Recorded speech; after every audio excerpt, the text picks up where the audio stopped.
Hello, everyone. Welcome to Developing Palates. I'm Aaron Loomis coming to you from the Drew Estate Studio. With me today is Seth Geis, and from the Pastania Studio, it is Sensei John McTavish. How you guys doing? Doing very well. Sensei? Thank you for asking. Sensei, you go first, please. Uh, all right. So today we are talking about let me get to it. The Dunbarton Tobacco and Trust Sobremesa Brulee Wagashi. Cigars a Toro 6-inch by 50. Comes out of the Hoya de Nicaragua factory in Nicaragua. Wrapper is Ecuadorian, Connecticut. Binder is Mexican San Andres Negro, and the filter is from Nicaragua.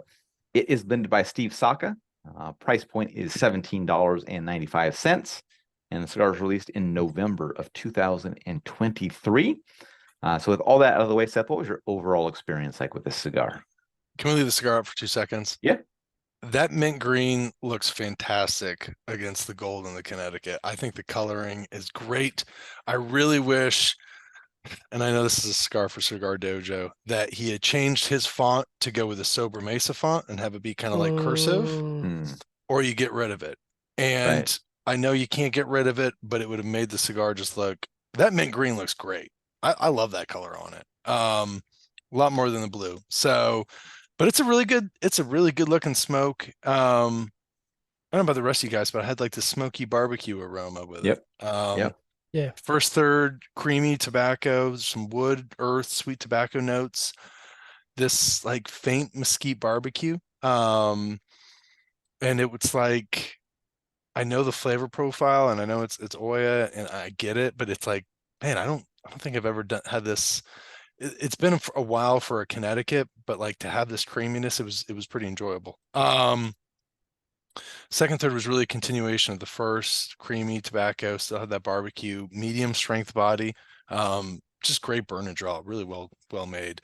Final third just right in line, creamy, mesquite barbecue, tobacco, wood, earth. Aaron, remind me I really want to have a discussion on like that barbecue flavor in like Connecticut, because I know that there's been other Connecticut's with that quality and they've always talked about fire cured tobacco. But there's this creaminess also with the cigar that I just think sometimes has been missed. So yeah, John, Sensei. First third had a nice start to it. Sweet tobacco, kind of a wood and more intense tobacco sweetness kind of in the finish. And then there was call it a 1 or 2 second delayed tannic wood in the post draw, not overpowering on the profile, just kind of created a sharp stop to that sweetness, which was nice. Through the center of the retrohale, I got spices at light plus, so really balanced, not overwhelming in the palate. And then as it kind of settled in, more of the traditional Connecticut type flavors with some hay on the retrohale, spices kind of balancing that out so the hay didn't overtake the palate. And then I kind of found the spices moving up at times to medium strength throughout the first third. I don't think it was overwhelming, but it kind of waxed and waned between medium and light plus. And there was kind of an interesting vegetal background note. I didn't get the mesquite, but I did get kind of a vegetal background note throughout the first third. Second third, a lot of creaminess, creamy wood leading off, and then hay and dry wood in the finish. Again, that dry tannic note that I was mentioning in the first third was present in the second third. Chocolate on the retrohale, which was nice. Muted spices present, but sort of very muted push down. And then kind of an earthy background supporting note. And then that creaminess kind of continued on, very pleasant, very easy smoke. Second third, creamy medium strength spices. So interesting enough, the last third had the most prominent spice profile for me. And then kind of again, that mild tannic note on the post draw. Very consistent, and I'm sure I'm gonna get flamed for this, but I got a little light graphite. Like it was a very distinct graphite flavor, and I was like, "Oh man, I'm gonna write this down, and someone's gonna torch me." But that's what I tasted is graphite. Burn was perfect. Draw had just the slightest amount into the resistance spectrum for me. Unfortunately, kind of knocking it down for a perfect draw, but still, very serviceable. Above average overall, I'd say for me. Aaron, what about you? Yeah, for me, the cigar started with dry toasted cedar and a mix of cinnamon and black pepper. Got some light earth that joined in pretty quickly. Cinnamon departed a little bit later, and kind of light fire-cured smokiness joined in. Second third saw the pepper become pretty smooth, and then the final third saw the toast level become pretty heavy, and the earth and black pepper increased. Construction is absolutely perfect for me, so no complaints on that front. I thought the cigar had a pretty dynamic flavor profile in that first third, but by the second third on, it was kind of pretty linear going from there. So focused around the toasted cedar, earth, and black pepper. Overall, not a cigar that all that interesting past the first third. So I really wouldn't see myself coming back to it. Kind of add in the price point, and it just doesn't make it worthwhile to smoke the first third for the enjoyment level that was there. So I don't know. Try this in another Vitola, smaller Vitola, maybe. I don't know, just to see. But might provide a different profile for a bit longer or something like that. All right, let's get into the scores. We're going to start at the top with Seth and I both at 6.1. John gave it a 5.95, so pretty tight squeeze here on the scores. So Seth, how'd that 6.1 match up for you? Matched up well. It's a solid Connecticut release. I think that the price is a little high for something I'd like kind of smoke again. But I kind of understand that it's kind of with dojo, so there's that aspect. You know, everyone's got to get a little money on that one. But I did like the fire cured. I don't know if there's fire cured, but I love that fire cured quality, which we'll get to in the end. Aaron? Yeah, same as you. We scored it exactly the same. So that good first third, and then average us way, and then perfect construction. So yeah, I mean that's kind of right over that 6 mark for me, but that's still right there on the fence. Just didn't do enough after that first third, and then add that price point. It's probably not something I'm coming back to. So, John, 5.95. Yeah, I jammed up the 3-way. Otherwise, it'd be a 6-1 sweep.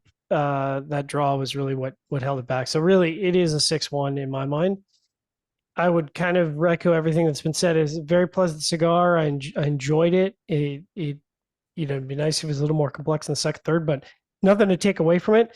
If the price point was a little bit less, I'd be all over these, but kind of a tough one for me to revisit at that price point with that score. All right, final thoughts. Let's go. Do you guys remember? Seth? You got to go back. You got to go back a long ways here. Going back in the Wayback Machine. Years, 10 back years. George Rico Miami STK. George Rico. Okay. Do you remember his American Puro, which course. has Yes. like all Yes, Connecticut, and then yes. he had some fire cure tobacco in that? Yep. Mhm. That cigar, man, Sam Lesia Black. Some of these like early fire cured came to mind with this, and I know that Sam Lesia Black didn't have a Connecticut wrapper, and I think there was like a Cameroon on the other one. Wasn't there like a black and white? There's a black and white. Yeah. There's a black and white. Yeah. But Steve has managed to. I don't think there was a lot of like Connecticut with. I bet there's fire cure tobacco in there. There's got to be. Feels like it.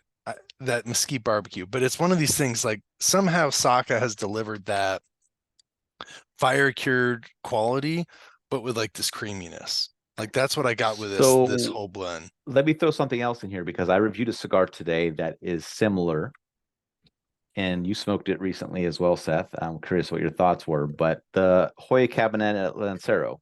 Yeah. So same factory, right?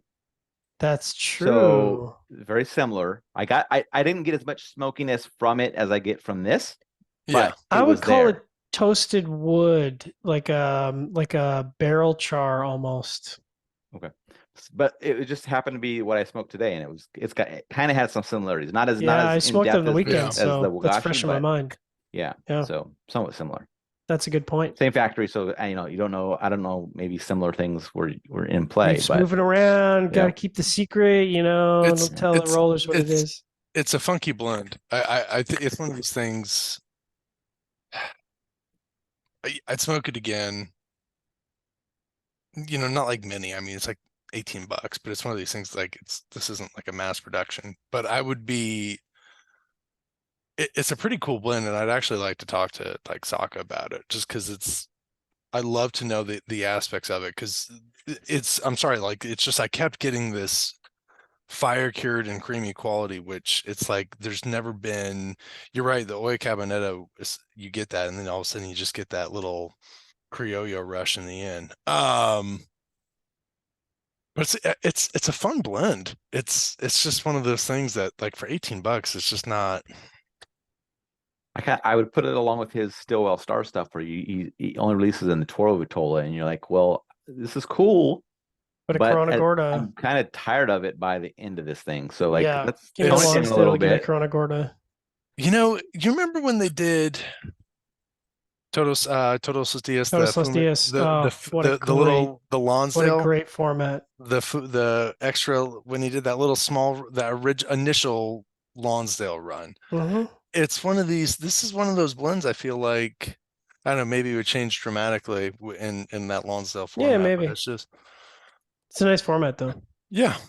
I mean, maybe it's not even a tobacco issue. Maybe it's like it's doing a Lonsdale format is like $1.20 difference. So like you're not going to put out a Lonsdale for $17 or $16. People think you're crazy.